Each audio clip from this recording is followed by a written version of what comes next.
The story begins with Han Sung-hyun, a professional couch potato whose legs apparently quit on him, staring at a show where a shiny knight is facing off with some dramatic undead king.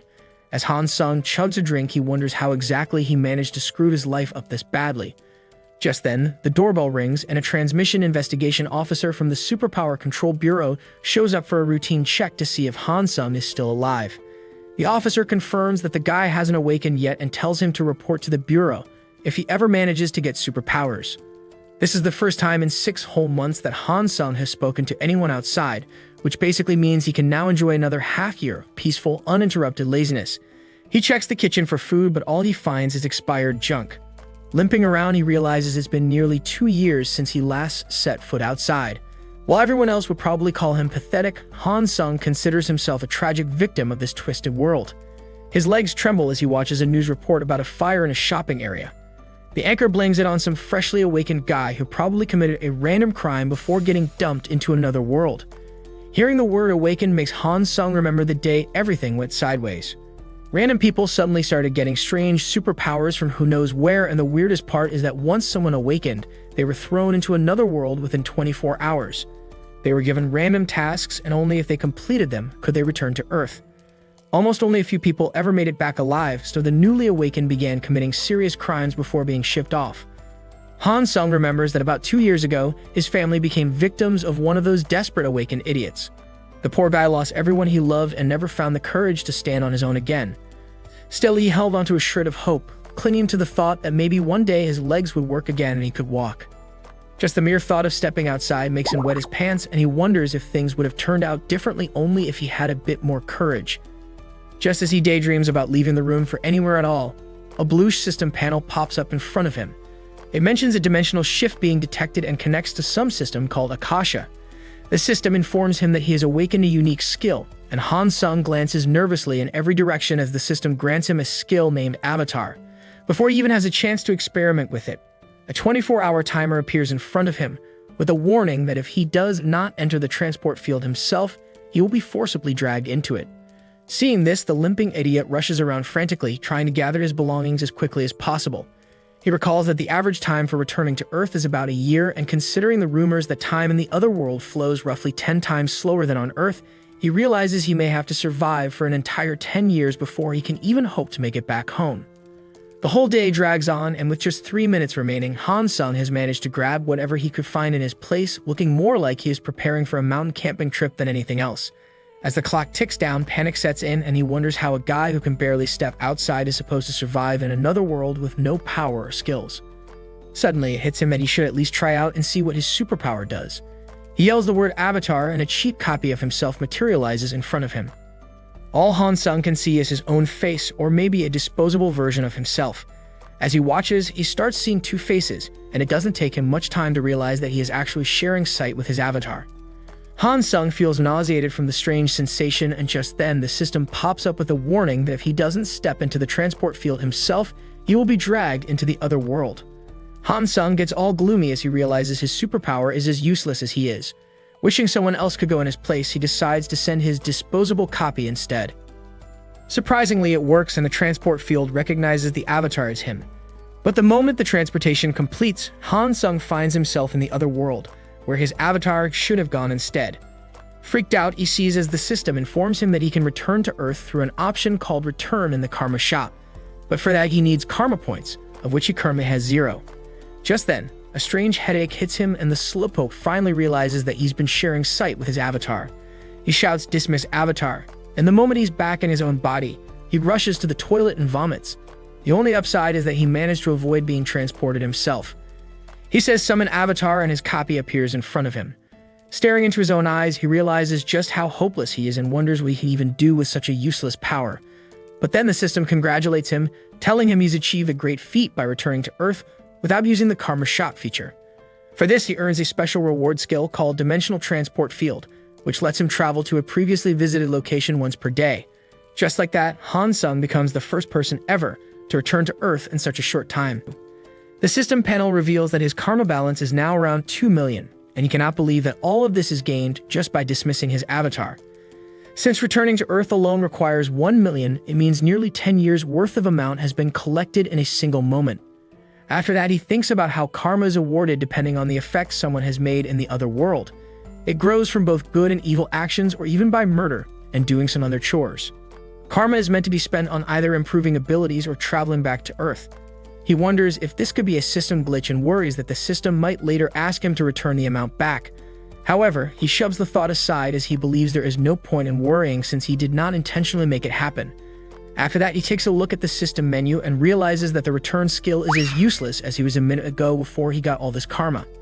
Then his eyes fall upon the strength and status choice in the system window, and he begins to wonder what he's going to find there. He decides to try the recoverability option, which demands 10,000 of his karma balance, and the second he uses it, his damaged legs begin to heal and he starts to feel them again. He reflects that this injury carried the memory of his farewell with his family and the reason he kept himself locked away in his room.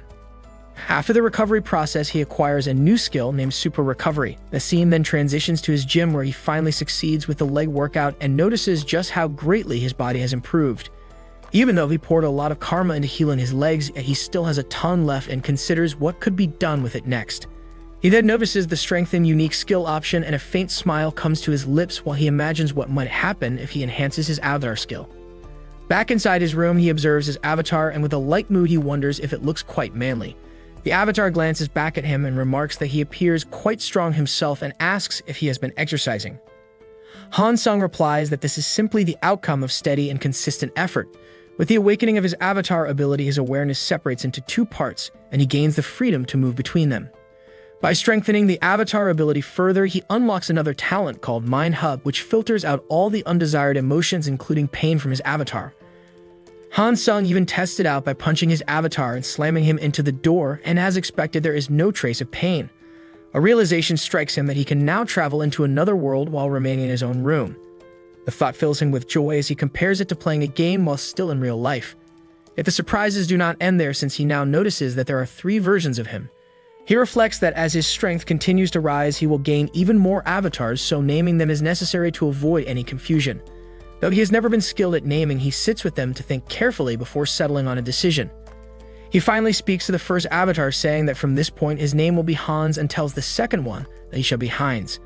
Hans shows signs of affinity with magic, and Heinz carries durability, though to him both seem somewhat ordinary in talent. With a firm tone, he then announces that it is time to begin the true quest. Hans is dumped off to another world while Heinz is tasked with the worst chore of clearing away a year's worth of garbage. As he steps outside his apartment with the garbage under the sharp sunlight, he notices there is no trace of his usual anxiety. The Mind Hub ability is surely functioning well, and he then becomes aware that Hans has reached the other world safely. Through Hans' eyes, he finds himself within a forest where the sun has already set. He assumes that in such a calm place, nothing dangerous would appear. However, against his expectation, a big bad black panther emerges in front of him and leaps onto him, yet he is able to counter it quickly with his sword. Just as he thought, there is no pain or fear, since to him it feels like nothing more than a game. He channels magic into his blade and swings at the neck of the panther, ending its life in a single strike. But his body soon feels tired, and he realizes that he might run into another monster if he stays here. Just then, his eyes settle on a village in the distance. As he makes his way to the village, an old man shows up to greet him and introduces himself as Malcolm, the chief of the village. Malcolm comments with surprise that it is remarkable for Hans to have survived the dangerous forest at night. Hans admits that he has been through a lot and asks if he might be allowed to stay in the village for the night. The old chief responds with kindness, saying that people should always help one another. Hans thanks him sincerely for this offer. As they walk through the village, Malcolm observes his unusual clothes and equipment and questions whether he has come from far away. Hans replies that he has wandered across many places, and while he was at it, he collected whatever he found on the way. Malcolm then tells him that outsiders are rare, and he feels delighted to have him here, and even invites Hans to enjoy a drink at the local tavern. Later, in a small room, Hans rests upon a bed and is amazed by the generous hospitality of the villagers, since he is given both a meal and a place to sleep without a single penny. He cannot remember the last time he spent such cheerful hours, and the day ends pleasantly, and he soon sleeps completely unaware of another presence inside the room. Meanwhile, in the real world, Han Sung sits in his room chugging a drink and remarks how wonderful it is to journey through another world while bathing and eating a chicken dinner at the same time. A small worry nags at him as he thinks about Heinz, who is pushing himself through intense training to fully utilize his immense durability. Han Sung believes that it is always wise to be well prepared in case they ever get deployed at any time. When Heinz returns from training, Han Sung comments that since his other cells are working hard, he will now take charge of learning how the other world truly works so he may act as a proper commander. He opens his laptop to take on the role of the commander, but he feels something is wrong. Suddenly, a red system notification appears on the screen, telling him about his avatar's death. He is shocked as he stares at the screen. He realizes that if Hans died after he went to the village, then the Master Roshi without wrinkles must have poisoned his drink. He facepalms at his own stupidity, thinking he really should have been much more cautious when walking into such unknown territory. However, he is surprised when he learns that his connection with the clone is somehow restored again. Inside the other world, the village chief, who is actually a necromancer, feels sad since he thought the outsider could be useful because he managed to cross the monster forest completely all by himself. But in the end, he could only transform into a plain elite skeleton.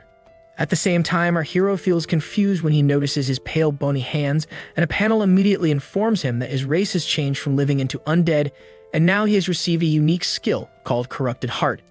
The moment he realizes he is an undead, our protagonist is left completely dumbfounded, but he also counts himself lucky because he unlocked a skill called Mind Hub after he turned, which makes his mental connection with Hans stronger. When he looks around, he nearly wets his own bones on seeing the huge crowd of undead people and realizes that everyone in the room was once alive before they turned. Just then, a guy he saw at the tavern the day before walks in and complains loudly that his miserable life sucks. Meanwhile, Han Sung wonders if everyone he saw earlier were actually necromancers. Irritated, the man starts staring directly at him, and our hero thinks he got caught. But as it turns out, the guy is only annoyed that someone forgot to move his body with the others, and he lazily orders Hans to join the undead squad. Right after, he suddenly feels an imaginary force trying to move his body, but he notices it is as pathetic as the necromancer's boring life, so he could easily break it if he really did not want to play along for now. After that, the man says that the chief is a pain and finally leaves the place. Our boy quickly realizes that the power used there feels very similar to the one he uses to control Hans, and he figures his quick understanding of those powers is thanks to his unnaturally high magic affinity. That thought makes him curious if he could eventually steal control over all the other undead, and surely enough, it only takes him 1 week to successfully take control over the others.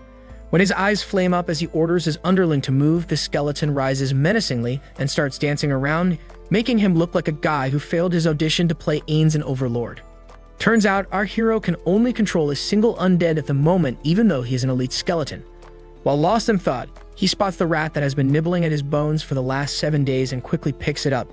He plays with the squeaker and jokes that it is annoyingly small and annoyingly fast, and that is exactly when it hits him.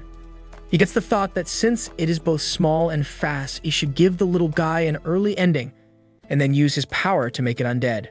Surprisingly, his plan works, so he sends off the little guy to spy for him, while still being able to sense everything it can. Outside, he overhears the man who is always complaining unlocking the door to a warehouse, where he thinks more undead might be stored. Just as he thinks he should go in, the door creaks open and a miasma so menacing leaks out that our hero feels it even though the Mind Hub greatly suppresses his senses. He quickly gets the feeling that he will not make it out alive if he digs too deep. Later, the man named Zephy complains again to his friend that his hairline recedes every time he goes inside the warehouse, and his friend hopes his daily check will be over soon. Zephy is annoyed that he has to stand guard like a fool inside a village barricaded from every single side, thinking that nobody would dare to sneak in. What he does not know, though, is that our boy was sneaking around inside all along. He thinks there's a likely immortal king's fragment inside and moves on to search quietly for more details. Right as he wonders where the old man could be, a spike suddenly shoots into his body from the ground, which turns out to be the chief himself, who is amused that he somehow found a rat after all. Our hero desperately hopes his strange power did not get found out, as the chief is confused why a creature with no trace of dark magic is somehow filled with such dark energy. He theorizes that it might have been created purely from dark energy, and there is only one place where that could ever come from. He asks Zephy to check the warehouse like he was supposed to, while our protagonist swears to avenge Alfred the Mouse. The next morning, Zephy kicks the door wide open and throws a tantrum because he cannot believe the chief chewed him out over one lousy rat crawling out of a basement. He vents his frustration on the undead by beating up one, then bullying the corpse of the man whose tongue he once cut out because he said he would not let trash like him hurt his family. He feels great after unloading his anger on the bodies and wishes he could hunt helpless villagers screaming for their lives just like in the good old days. Because he has clearly not had enough, Zephy mocks his victims by saying he should be grateful he can spend an eternity with his dear wife, But the undead suddenly grabs his shoulder from behind and digs its fingers painfully into his skin. That terrifies the necromancer so much his knees go weak and he screams like a little girl. He repeatedly orders the undead to stay away, but the monster simply refuses to listen at all. Right as he is about to blast away with magic, the corpse of that guy's wife chokes him tightly from behind, and before he realizes it, he becomes a victim of the very people he once tortured. In the background, our hero calmly walks his merry way right out of the cellar, ready to finally avenge all the countless poor souls who fell victim to the disgusting village of scum. Meanwhile, outside, the hero sends another clone who pretends to be Han's brother, claiming his twin is inside. The guards tell them that Hans already left, but the clone begs them to at least let him meet the chief. Hearing the commotion, the chief approaches the outsider and loudly introduces himself, but the old man's eyes nearly pop out when he sees the outsider's face. The clone calmly tells him that he believes his twin brother Hans is trapped inside. On the other hand, Hans is inside the defective goods warehouse where the Immortal King's fragment is stored. He notices it is resonating with the undead standing in a circle around it. Not wanting to stay in that depressing place for long, he grabs the fragment and wastes no time putting it to use. But suddenly, a radiant flash of purple bursts out from his chest. Outside, while the clone talks with the old chief, he claims to have a power that lets him detect his brother's location. The old man does not buy it, and just then, a loud noise comes out of the warehouse. The chief and guards instantly realize something happened to the fragment. At that moment, the old man transforms into a wraith and flies toward the warehouse, ordering the guards to eliminate the outsider. The men quickly turn around and aim their spears toward the threat, only to realize he vanished faster than their father who went out to buy milk. Back in the warehouse, Hans hears voices in his head screaming at him to go on a murder spree. Even though his mind hub's skill should dull the effect, the pain is so strong he cannot believe anyone could absorb a fragment and stay sane. Once the shard is fully absorbed, a panel informs him that he has fulfilled the conditions for growth. He evolves into an immortal Demilich and gains a new skill called Evil Wisdom, which greatly boosts his power on a dark night. Outside the room, one of the necromancers complains that he got stuck with boring guard duty just because Zephy let out a single zombie rat. Just then, the old man's voice blasts into his head so loudly he nearly goes deaf, ordering him to check the fragment immediately. Assuming Zephy is inside, he yells at the guy to check the fragment.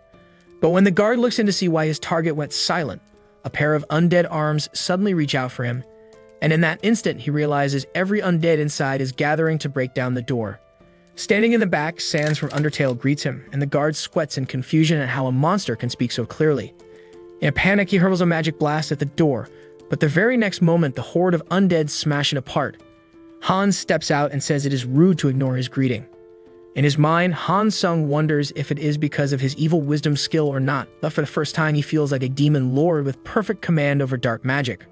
With his newly awakened dark magic, Hans nukes the warehouse and orders his undead army to slay all the so-called humans in the cursed village. His servants rush to start the zombie apocalypse, but he is thrown off when their broken bodies come flying back at him. Fuming with anger, the village chief demands to know how a puny elite skeleton managed to absorb the Immortal King's fragment. That does not scare Hans at all, though. He casually greets the geezer like they're old buddies and thanks him for stealing his heart because he found a far better substitute sitting in the warehouse. His bold attitude gives the old man a stroke, so the chief fires off Finger of Death. The bolt of dark magic blasts Hans' arm away, so he asks the chief if his parents never taught him not to interrupt someone while they are speaking. The angry elder launches more bolts, shouting that he spent a year developing the fragment to become stronger than ever, not to let an elite skeleton turn into a Demilich.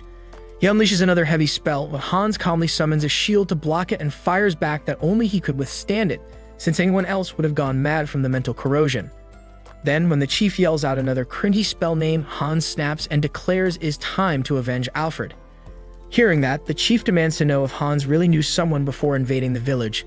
Hans responds with his own barrage of spells and completely overwhelms him, leaving the old man with no choice but to escape by casting Oath of Ruin. That spell suddenly drags out the soul of a man fighting nearby, and soon all the necromancers in the village lose their souls, which condense into a dark crown that boosts the chief's power. With that crown, the elder declares it is Hans' time to die and begins chanting another long spell name, but Hans cuts him off with a bullet mid-sentence, then thanks the geezer for teaching him so many dark magic spells.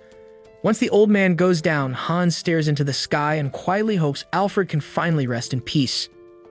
Meanwhile, in a distant church, St. Restia suddenly senses a disturbing presence during her prayers. She rushes out to tell the bishop to spread word that she saw signs of the Immortal King's revival in the west. After the bishop leaves in a hurry, she vows she will not let the Immortal King incident from 100 years ago ever repeat. Back at the village, Hans steps over the littered bodies on the ground and states that almost all of his troops were wiped out in the battle. He does not stress about it too much since he knows they can always be spawned again thanks to his necromancer skills. On the other hand, our boy realizes that he has to deal with his missing arm first. Scanning the battlefield like it is some kind of thrift shop, our hero spots a decent arm and yanks it off a skeleton. Using his super recovery skills, Hans fuses the broken bones back together and looks quite satisfied with the results. Our hero then decides it is time to raise more skeletons to refill his army as he begins to perform black magic on a nearby pile of bones. He keeps chanting the spell while the skeleton lifts into the air and absorbs the dark energy. However, the spell ends up failing and the skeleton crashes down to the ground in pieces, catching our hero completely off guard. Sometime later, after experimenting a couple more times, he now feels confident in his abilities and shifts his attention to the evil village chief. Hans raises his hand toward the old man's body and says he can probably squeeze out some juicy info from this dried raisin. Hans suddenly stops the spell when he realizes that the chief does not even have a soul. He then exposes a magic circle on the man's body that must have sucked the soul away and realizes there might be an organization behind all of this. Hans figures it makes sense, considering how carefully thought out the plan was, but still decides to use the body anyway. He chooses to make the old man one of his elite soldiers with ridiculous combat power and charges up the dark energy in his palm. Our boy activates his necromancy skill again and begins to replace the magic inside the chief's body with his own dark energy. Our hero quickly collects the remaining scraps of memory and builds an entirely new consciousness for the guy. With that, the chief is reborn as a deaf wizard who immediately asks our boy to give him orders. Our hero marvels at his fresh creation and names the reborn chief Malcolm. When no reply comes, Hans smacks him across the head and orders him to answer properly. He figures that even though the guy no longer remembers his past life, he still deserves to be punished for the crimes he did. Our hero calls him again, and this time the deaf wizard answers instantly. Hans gets a creepy look in his eyes and remarks that the old man's staff looks pretty slick. After securing some new drip, our hero turns toward the massive pile of bones and recognizes the zombie who once helped unalive Zelfe. Hans places a hand on the zombie's head and tells him to finally rest with his family as he lights up the entire pile of corpses in flames. Meanwhile, back in the main body, Han is living his best life while ordering takeout. He casually pulls out his phone and checks the latest prices on gold, since his clone managed to grab all the loot from the evil cult in the village. He then summons Hans to take a good look at the goods, but the clone's overwhelming aura nearly scares him half to death, so he immediately dismisses the summon. After catching his breath, he whispers that he really thought he was about to die just now and wonders what exactly he should do next. Suddenly, it clicks to him that the karma shop exists, and he rushes to check his points, which turn out to be nearly 800,000. Our boy chooses to upgrade his unique skill, which ends up boosting his mental strength far beyond normal limits. Along with that, he gains a brand new skill called Clear Mirror that basically works as a shield against mental attacks. Sometime later, he is busy stacking up the gold bars while thinking that he actually feels more at ease around Hans now since the new skill is applied to the main body. He laughs at how he always seems to get exactly the skill he needs the most and declares that it is officially time to make more money than Elon Musk. The moment he drops the loot bags in front of the shop workers, they are left completely speechless by the ridiculous amount. He tells them to deposit everything straight into his account and then takes his leave while the workers personally escort him to the doorstep. Playing it safe, Han hides his clone in the shadows in case things turn ugly, and even throws a mask on the guy to keep his identity secret.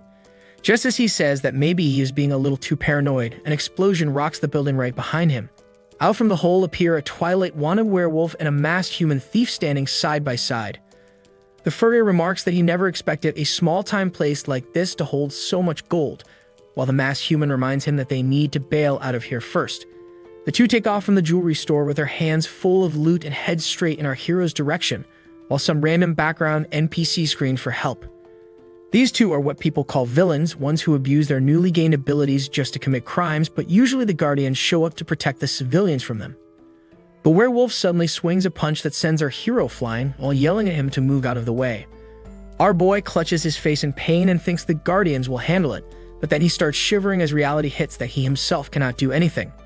The thief duo keep bolting away at full speed and begin bragging that not even the Guardians will manage to catch them.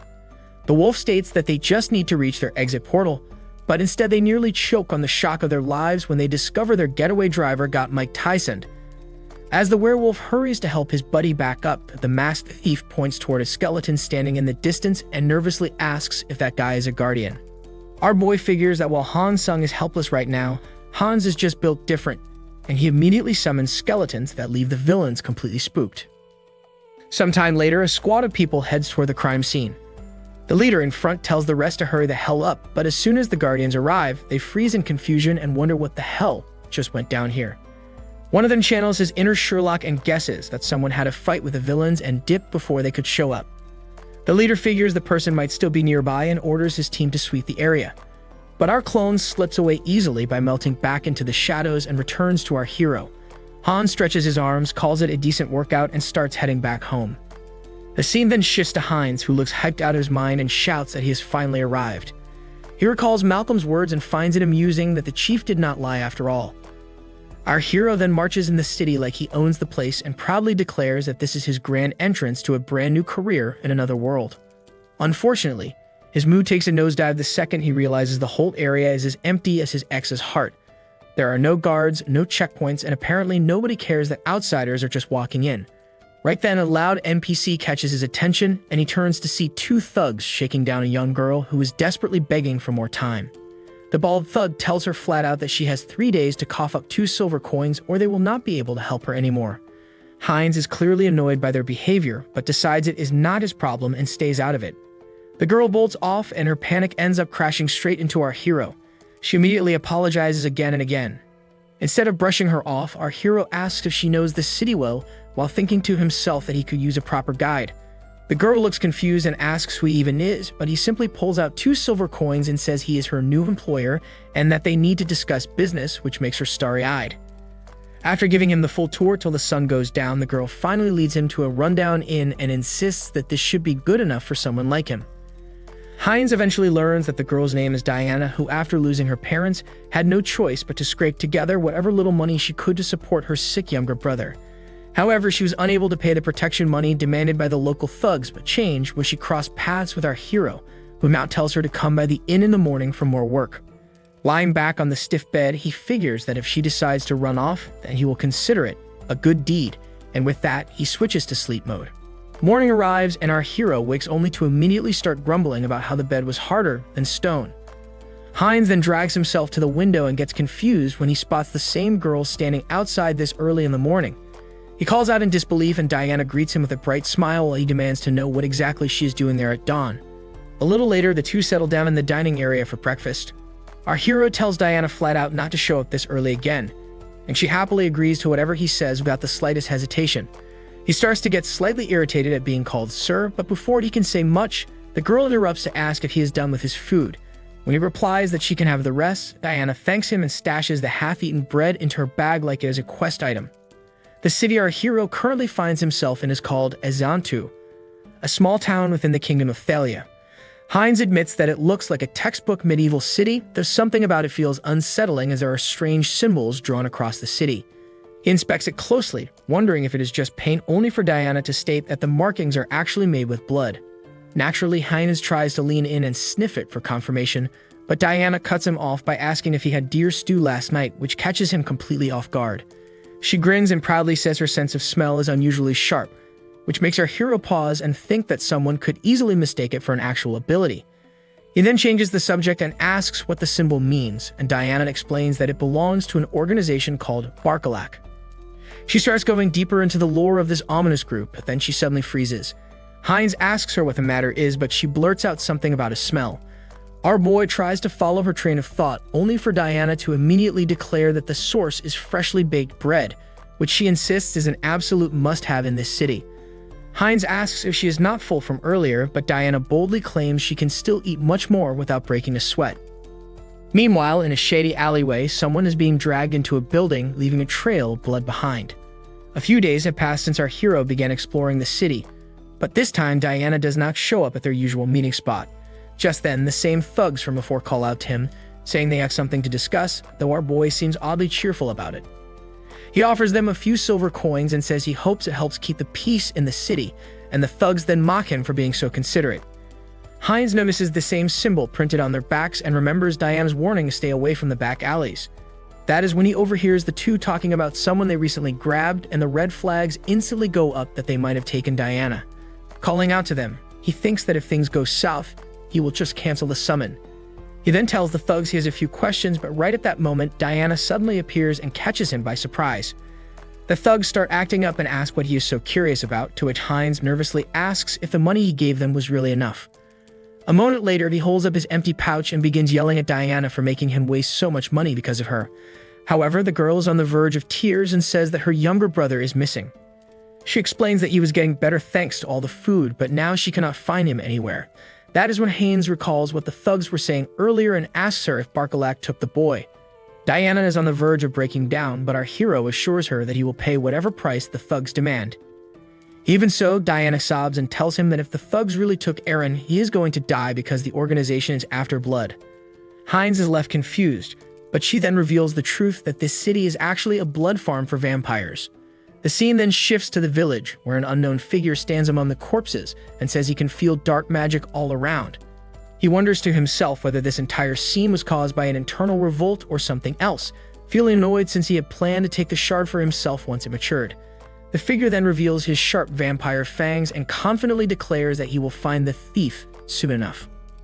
Coming back to Hines, Diana explains that every single organization here, including Barkalak, is run by vampires. Through her tears, she says it makes no difference whether someone escapes the city or not because everyone eventually dies. The two orphans try their hardest to live their daily lives, but in the end she finds it hopeless since the vampires will eat them no matter what. Hines claps Diana's cheeks with both hands and tells her to focus because if what she says is true, then they do not have any time to waste. She then asks if he is seriously offering to help and insists that it is impossible, but our hero tells her not to worry since he is basically a pro at folding thugs like a lawn chair. Meanwhile, in a nearby tavern, the thugs are living it up as they gamble away all the silver they milked off our hero. Just then, Haynes strolls into the building, catching them completely off guard, but the one in the blue shirt recognizes him instantly. The thug pats Hines like a car salesman and proudly introduces him as their overly generous sponsor. The guy keeps taunting him without realizing what already happened to the guards outside. That is when our boy finally speaks, telling them to cough up the location of the child, and the blue shirt thug's face instantly goes pale. He tries to put up an act to intimidate our hero, but instead ends up with a surprise knife to the throat. Holding him by the blade, our hero roasts the life out of the thug before sending the trash straight to hell. The other two immediately spring into action, while Hines thinks that since he has both toughness and instant recovery, he should be able to hold out. Without wasting time, he charges forward with a heavy swing as the bandana thug tries to land a cheap shot to the gut. However, the thug gets the shock of his life when he realizes his blade didn't even pierce the skin. And then he gets knocked clean out with a brutal smack straight to the skull. Our hero proudly announces that he is actually wearing body armor underneath, something he brought from the real world, but the bald thug doesn't care and charges in anyway. With a magic shield, Hines blocks the attack with ease, which makes the guy lose his mind wondering where the magic items came from, only to be silenced by a knife driven straight through his chest. Our hero pats himself on the back for stocking up on items and feels a little awkward for grabbing so many since the fight ended so quickly. To his surprise, a swarm of thugs suddenly pours in from the stairs and he curses himself for opening his big mouth. But with the power of plot armor on his side, Hines tears through the lot of them one after another, and in the end he stands over their bodies while catching his breath like he is auditioning for solo leveling. Pulling a knife out of his shoulder like it's just another weekend, he talks to himself that he's already lost count of how many he dropped. His wounds instantly close up and he steps on one of the thugs, demanding the kid's location, but the guy refuses to break. The thug only warns Hines that he will regret messing with their organization because once the master returns, our hero is finished. Hines thanks him for the info but warns him to worry about his own life first, then stomps his head flat like a pancake. Sometime later, Hines opens a door deeper in the building and finds a young boy inside. The kid instantly starts trembling and begs not to be hurt, but Hines reassures him that he came to save him on behalf of his sister. The boy asks if our hero really knows his sister, but Hines tells him there's no time for talk and they need to get out fast. Meanwhile, a bat flutters through the sky in broad daylight and lands on an open window. It begins to shift form as it snaps at the hero for daring to steal its meal. The vampire mocks Hines and asks if he intends to mess with his food, then questions whether he belongs to the Covenant of Destiny. The bloodsucker presses further, asking if Hines is related to the child, and warns him of what happens when vampires get hungry. Hines calmly replies that he is nothing more than an outsider who got hustled by the vampire's thugs and just happened to run into the boy along the way. The vampire clearly isn't amused and begins channeling blood magic into his hands and proudly declares that he prefers to feast on cute boys. He then hurls his magic forward and yells at Hines to die already. The very last second, our hero scoops up the boy and dodges as the blast tears apart everything behind them. Our hero groans as he rises from the floor, realizing from the smell that he is surrounded by smashed beer bottles, then quickly shakes Aaron to wake him. Pulling the boy to his feet, he tells him that now is the time to escape, but right then the vampire lands in front of them. The creature admits Hines is faster than expected and decides this will make for a perfect warm-up before the meal. He charges another attack, but Hines shoves Aaron aside and readies himself for the fight. Our hero manages to block the first blow, but the vampire instantly extends his claws and slashes straight at him.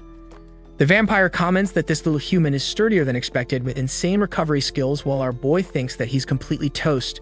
The edgy monster licks his lips and says that maybe this will be the real feast, while Hines can't help but realize he'd already be a corpse if the vampire wasn't busy playing around.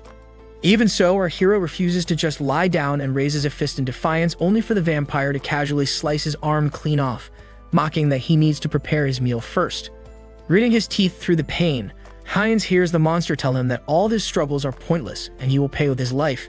But Hines isn't the type to fold and thinks that if the gap in strength is this wide, then the only option left is to take everyone down together. With that thought, he bites down on a hidden red orb stashed in his mouth, and in an instant flames erupt and wrap around his body. The vampire suddenly looks paler than Michael Jackson as he realizes that the orb was a magic fire tool. He demands to know when Hines managed to slip that in, and our hero recalls how he snatched the chance the moment he spotted the spilled beer and pieced together the crazy plan. Hines slams the vampire down, and the monster shouts out he seriously intends to take them both out in one shot. In desperation, the creature swipes at him and slashes our hero's legs, and then starts laughing that the battle is won. But our boy runs on a Sigma grind set to never quit and literally uses his head to bash sense straight into the vampire. With a savage grin, Hines throws the monster's own words back at him about his body being tough as he lunges in with what's left of his upper half.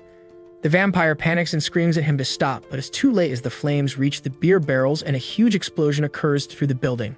Staring at the burning building, our hero admires the chaos for a moment and then remarks that being too tough can really be a problem, considering he is alive in such a state. He then reflects that the mission to help the orphan girl has been successfully completed, while Diana shouts for him to return.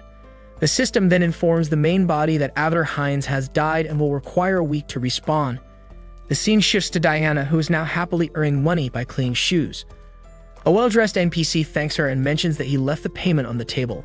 Just then, another customer appears behind her, requesting their shoes to be done as well. Diana turns around and greets them with full hospitality, but her eyes suddenly light up as she realizes her savior has arrived and she rushes forward to hug him. Hines pats her head and reassures her that he would never go down that easily, while inwardly acknowledging the lie since he did actually die back there. Knowing that an avatar takes a whole week to respawn and that Diana would worry, he decides it is best to create another avatar, naming the new clone Hines 2. While hugging the girl, he wonders if she will notice the difference, but Diana seems perfectly convinced it is the same person, since his soul smells exactly like before. Coming back to reality, she warns him to run since the vampires are searching everywhere, but our hero calmly reassures her that he already has a plan. He thinks that with the immortal King Hans backing him, he has nothing to fear, but he is completely unaware of the bat spying on him from a distance. Our hero then checks the system screen and notes that he must wait 10 days for the respawn cooldown to finish. Just then, the same bat swoops in, smashing through the window as it transforms into a vampire and clamps onto our hero's throat. The vampire grips Hines' neck tightly, demanding to know if he is responsible for everything, since the traces from the forest led directly to this location. The creature seems thrilled to discover an outsider here, at the scene where one of their own was recently unalived, while our hero panics because he cannot move a single muscle in his body. Our boy resists the urge to say daddy and instead plays it innocent, acting like he has no clue what's happening. The vampire clearly isn't buying it and leans in to nibble on Hines' neck, making him scream out in pain. The bloodsucker wipes the red off his lips, repeats the same question, and warns him that this time lying won't work. Hines wonders what the hell is going on as he feels his body shifting, only for the system to announce that he is now in the process of turning into a vampire. The The monster coldly demands to know if he is connected to the covenant of destiny reversal or not. With vampire blood inside him forcing his body to submit, he replies that he is nothing more than a simple traveler. On the inside, though, he realizes the commands can be ignored since the main hub controlling the clone is acting like a firewall, stripping away all the breeding potential from his blood. The vampire looks disappointed that he didn't find what he was searching for, and simply orders Heinz to serve him from now on. That actually works out in Heinz's favor, since tagging along means free info on the enemy. Before long, the two arrive at Barkalak headquarters, where the subordinates immediately bow and greet the vampire as Lord Wyrak. The underlings waste no time gossiping about Heinz, calling it pathetic and distasteful to hire such a low-class creature. Just then, a cheerful vampire girl shows up and instantly latches onto Heinz. She introduces herself as Rosilica, while Heinz wonders who this drunk broad even is. He introduces himself politely, but she brushes it off, telling him to loosen up since they are both halflings. She hands him a glass of freshly squeezed blood, leaving him thinking that he has no choice but to drink if he wants to avoid looking suspicious.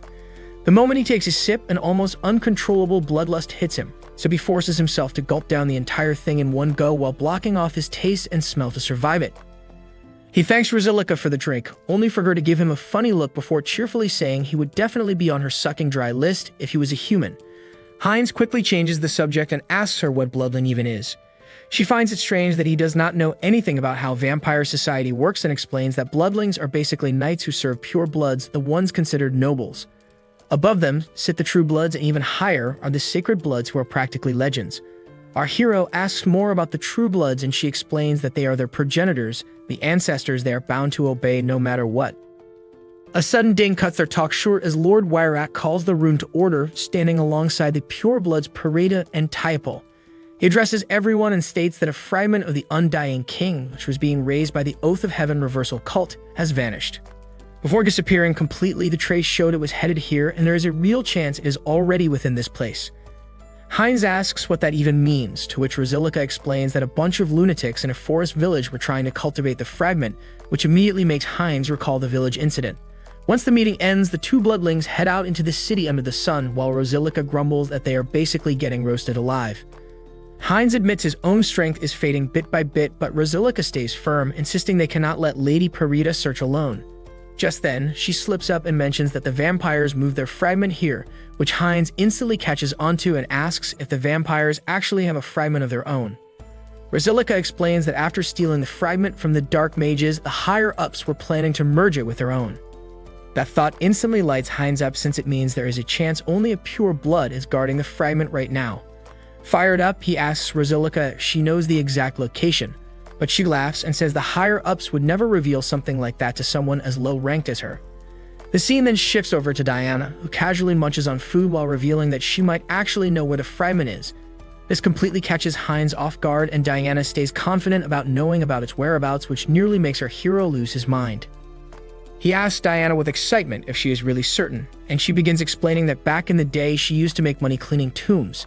Every Friday, members of Barkalak would gather there and enter a stone chamber, and whenever they opened it, she could smell something unbearably evil leaking out. As the siblings discuss the tombs, Heinz starts thinking that the place might be worth checking out himself. He thanks Diana for the lead and decides he will investigate alone, but the girl tugs at his sleeve and whispers that he smells different than usual. Heinz realizes there is no point lying to her and admits that he was turned into a vampire. Diana is left completely dumbfounded, but he reassures her that no matter what, he will never let harm come to her. After taking a few moments to process things, she nervously offers that Heinz can drink a little of her blood if he is struggling. Our hero gets momentarily stunned by that response and then smacks her on the head for saying something so reckless. He tells her to just tell him where exactly that foul smell was coming from. Meanwhile, at the cemetery, screams echo through the night as a vampire orders a human to stand properly. He mocks the terrified man and asks if the poor guy just wants to die. Typal then sneers that if the human can land even a single strike, he will let him go free. The human looks moments away from collapsing but forces out a scream and charges forward. Typal activates his blood magic and summons crimson threads that wrap around the man like a net. The threads dig in, drain him dry, and within seconds, the man shrivels up into nothing more than a lifeless husk. Typal is still unsatisfied, and he snaps in his underling to clean up the corpse, and warns it to bring him someone tougher next time. As the gremlin bends down to drive the body, he suddenly senses a disturbance and calls out to whoever is hiding. Out of nowhere, skeletons burst forth, which catches the vampire completely off guard, and he instantly shouts for his servants to defend him. Along with the skeletons, a shadow snakes his way across the ground and suddenly launches spikes straight at the vampire. Taipo blocks the strike with his arm and immediately demands to know if his opponent is connected to the Covenant. He keeps barking questions, but Hans stays silent and death stares the bloodsucker down. Taipo quickly loses patience and declares that he will carve the answers out once he severs Hans's head. With that, the vampire swings wide and cleaves through a few skeletons, while Hans calmly thinks back on the words the vampire just spat. He then reshapes the shattered bones into razor-sharp spears and sends them flying towards Taipo, who has no room to dodge. Heinz informs him that Lord Weyrak is already dealing with the monsters outside. Satisfied, Taipo orders Heinz to assist him, since this cursed skeleton is far stronger than expected. But the smug pure blood is instantly blindsided when Heinz suddenly sinks his fangs into his neck and drains his blood. Taipo tries to break free and shouts at him, demanding to know if he has completely lost his mind. Before he can break free, his body gets restrained by black magic, and in that moment, he finally realizes the truth that the bloodling is working with the demi-lich. Taipo screams in desperation that feeding on their own kind is a grave sin that can shatter a vampire's mind, but Heinz could not care less as he drains the pure blood completely dry, leaving nothing but a wrinkly raisin. Wiping the blood from his face, Heinz boldly declares that corruption will never take hold of him. The system instantly notifies him that he has unlocked blood magic, which makes him smile since now he can finally break through the blood barrier, though Hans quickly warns Heinz that they do not have the luxury of time. Hans chooses the next best option and smashes straight through the wall.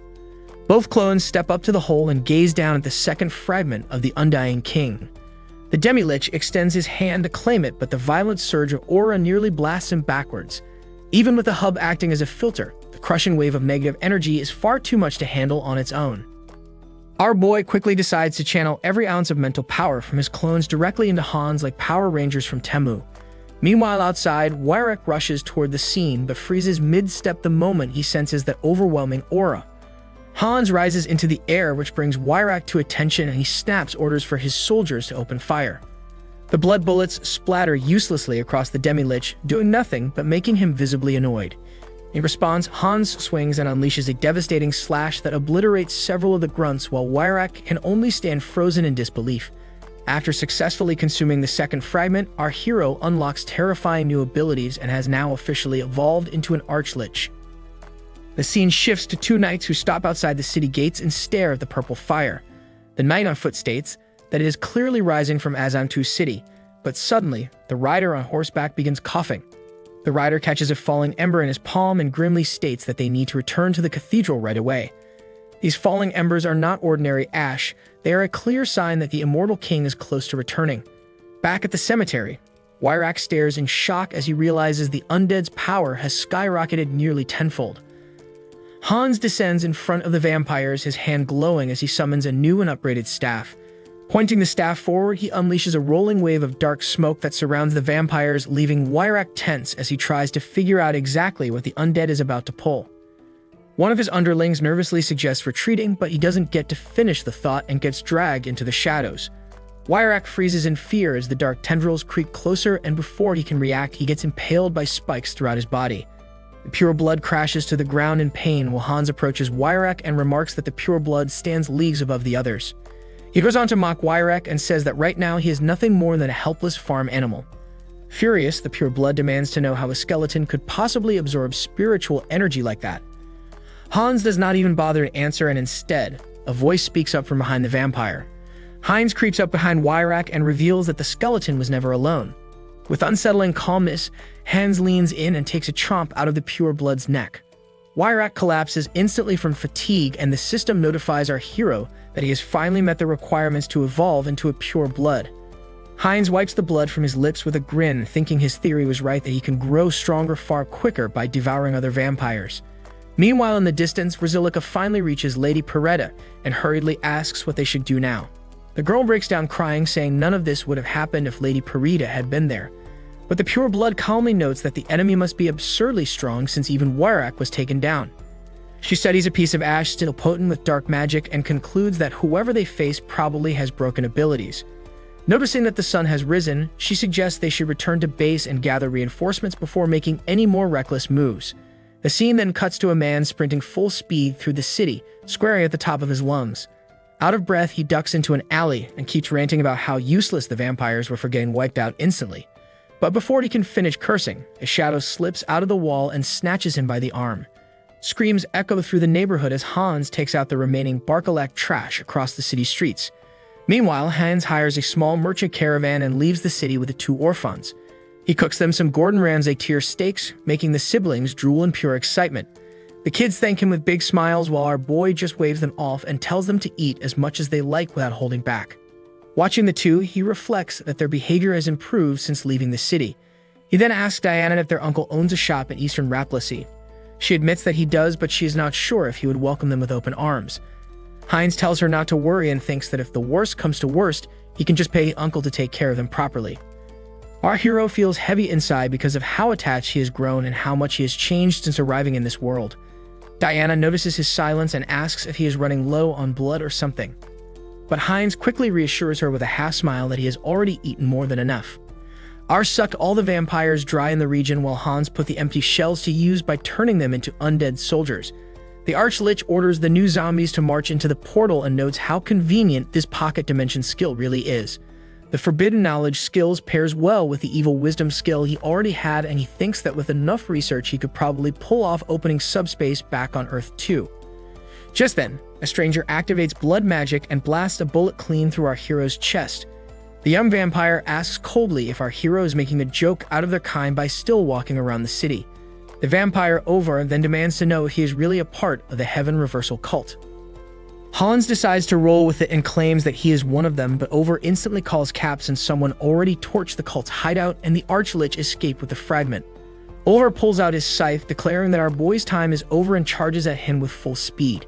He slices Hans in half on the spot, only to watch in disbelief as the Archlich casually puts himself back together with dark magic like he is snapping Legos back in place. Ovar freezes for a second, but then snaps back while thinking that this opponent is on a whole other level. As Hans tries to retreat, he slams into a barrier, and the vampire kid smugly reveals that his best blood mages are stationed to make sure no one slips out. Our hero figures that brute force could crack the barrier if he really wanted to, but instead he decides this is the perfect chance to test out some of his new tricks. The vampire smirks and declares that he is about to fold our hero like an omelette. Our hero just laughs at the threat and reminds him once again that he is a member of the cult. Hans yells out that he is the very bane of their existence, but then adds that he will be leaving for now. His body starts to phase out as he thinks to himself that every proper villain needs a stylish exit. With that, our hero cancels the summoning and slips back into the main body, leaving the vampires confused as they struggle to figure out what just happened. Ovar suddenly snaps out of his daze and demands to know how the skeleton managed to break through their barrier, but before he gets an answer, one of the clan members drops dead on the ground. Staring at the arrow embedded in the grunt's back, the young vampire instantly recognizes the weapon as belonging to the paladins. Another clan member then calls out that they have a serious problem coming their way. The paladin corps charges directly at the vampires, which sends Ovar into a fury as he wonders if the Lich was stalling all along just to trigger this moment. The vampire kid digs his nails deep into his palm until blood flows and swears to himself that he will hunt that skeleton down and erase him from existence. On the other hand, Hans quietly celebrates the safe return of his clone back to the real world. Our hero remembers what he told Ovar and almost collapses from the cringe while Hans just watches the whole scene unfold. Our boy slaps his cheeks while asking himself what the hell possessed him, but admits that deep down he feels proud of it. The Archlich then points out that he went head-to-head with an evil vampire group, managed to save 2 orphans, and even protected the city. Hans says this sounds exactly like what a hero would do and then switches the topic to the karma points he earned from all of this. Pulling up the shop, our boy instantly starts sweating bullets when he sees that he somehow racked up nearly 700,000 points. He wonders if it came from turning the vampires against the dark mages, but then brushes the thought aside and uses the points to upgrade his unique ability. The whole room glows and the system informs him that his summoning limit increased and that he also gained a new skill called Persona, which gets hand fired up. That excitement shifts into confusion when he checks the skill's details, learning that he can now use any of his avatars to hold his emotions. He figures unique skills always develop around the user's needs, so the system must have decided this was the best path for him. Even though he made new bonds and fought powerful enemies, the real him has still been stuck in this room for 2 years straight. Nothing feels completely real to him anymore, almost like he's still playing some game. The harsh truth is that he remains a prisoner in this place, but now the reality he's been avoiding all this time is coming right at him. Han then activates the skill, channeling all the negative emotions from his life and transferring them to his clone, and instructs the Archlich to pour it into his vessel. Our boy immediately feels refreshed, like all the bad emotions got neatly stored away in a closet. He wonders if Hans can actually handle it, but the Archlich reassures him that he's used to this kind of load. Our hero freezes as he realizes that even though he understands what his clone just said, the tone has shifted on its own. Hans has developed his own personality, which leaves our boy confused, but before he can process it, a loud explosion interrupts their conversation. Looking out the window, our hero notes that a villain attack is underway in the heart of the city. He initially brushes it off and thinks that he doesn't need to intervene since it didn't happen in front of him like last time. The Archlich then questions if Han really needs an excuse to fight evil as he stands face to face with him. Staring into those cold eyes, our hero recognizes that all this time he had a nasty habit of avoiding anything that disturbed him. Our boy actually wants to take down these villains but was too scared to try. The Archlich states that chaos and lawlessness are spreading across the world, and now he must become Batman and deliver vengeance. Meanwhile, officers investigate the site of the explosion and discuss how villains are forming terror groups and launching organized attacks while the police lack backup. Hans assesses the situation and concludes that the battle is already lost for them. Seeing no point in leaving empty-handed, he summons several floating eyeballs and disperses them across the city. He commands the eyeballs to act as his scouts and track down every evildoer in the city, no matter where they hide.